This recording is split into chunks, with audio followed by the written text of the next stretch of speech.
The Australian Federal Police raided the Treasury Place office of former Communications Minister Stephen Conroy last night. Then just before 11 o'clock last night, 10 plainclothes officers raided a Brunswick home of a Labor staffer. These AFP raids are probing the leaking of secret NBN documents.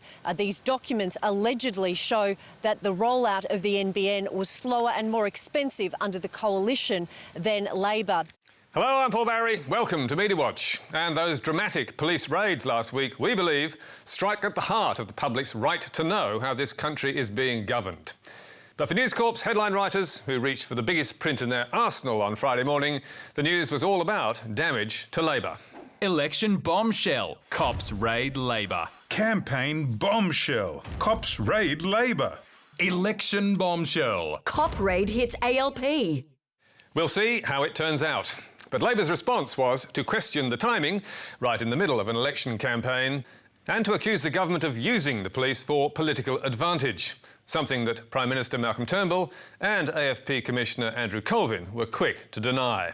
I stress again that the AFP always acts independently and acts within the law. In regard to government and political influence that has been commented on this morning, there has been no influence on the AFP in the conduct of this investigation.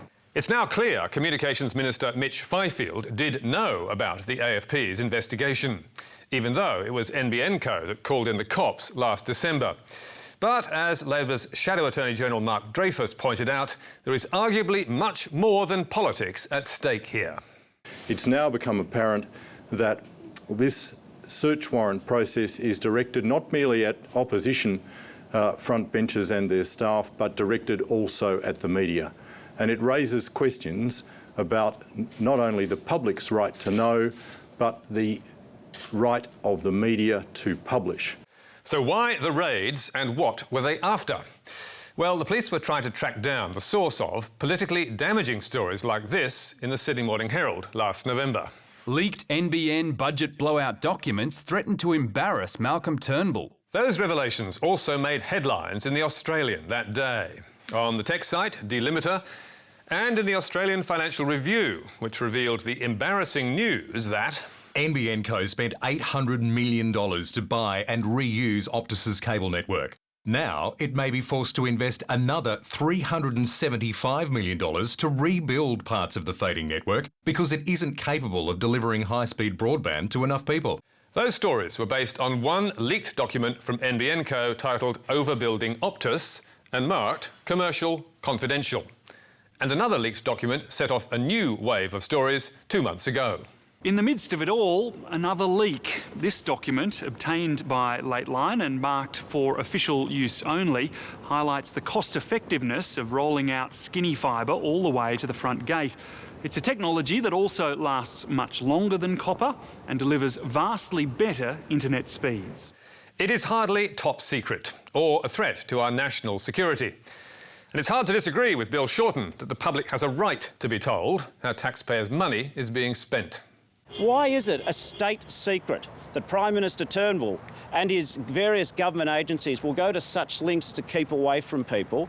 This information, much of it's already online now, it deserves to be out there, doesn't it? Why is it a secret that the costs of the program have blown out to $56 billion? But another good question is how and why could it be a criminal offence to reveal this stuff? As you can see from this warrant, the main law the AFP is relying on is Section 70 of the Crimes Act 1914. And as Philip Dorling, who's twice been raided by the AFP himself, wrote in the Herald last year, this law makes it an offence punishable by up to 2 years in jail to disclose any government information without proper authorisation. Yes, that's any information, from super secret to totally trivial, or as Dorling put it, from the highest cabinet secrets or the number of paper clips used in a local Centrelink office. Or indeed the price of tea in the Treasury canteen. And as Griffith University's Professor A.J. Brown explains, it's not just Section 70's broad scope that is the problem, because there is no avenue for any kind of public interest defence. If you release information without authorisation, you've automatically committed an offence. It's absurdly draconian. So, what on earth are we doing with a 102-year-old law like that still on the statute books? Well, the two major parties are equally at fault, because there have been constant calls to repeal the law since the 1970s. In 2007, the Australian media, including the ABC, Fairfax and News Corp, formed a coalition called Australia's Right to Know, which demanded our secrecy laws be changed so that Criminal penalties should only apply to unauthorised disclosures of information where there is an overwhelming public interest in preventing disclosure, and the consequences of disclosure affect national security or public safety. this was backed up by the Australian Law Reform Commission in 2009, which recommended that leaking government information should only be a criminal offence if it harmed essential public interests, such as national security, or put people's lives or safety at risk.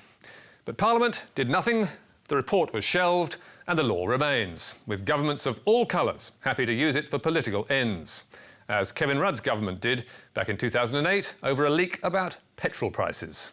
Federal police hunt for Laurie Oakes' fuel leak source. Australian Federal Police are sifting through the telephone records of Daily Telegraph columnist Laurie Oakes to find who leaked cabinet documents which embarrassed the federal government. No risk to national security there, purely politics. But Labor Treasurer Wayne Swan was adamant the leaker should be sprung. Of course it will be investigated. The law has been broken. Cabinet documents have been leaked. The normal procedures will click in and of course it will be investigated. During the Howard government, Section 70 was also used to prosecute Victorian public servant Desmond Kelly for leaking information to the Herald Sun, which revealed a government plan to slash the benefits of war veterans. Public servant guilty over leak. 6 months before Kelly's conviction, which was overturned on appeal, Mr Howard was challenged about the case. Prime Minister, should public servants who leak embarrassing information to the media, which has got nothing to do with national security, should they be jailed? I don't normally comment on things like that except to say that I support the proper operation of the law.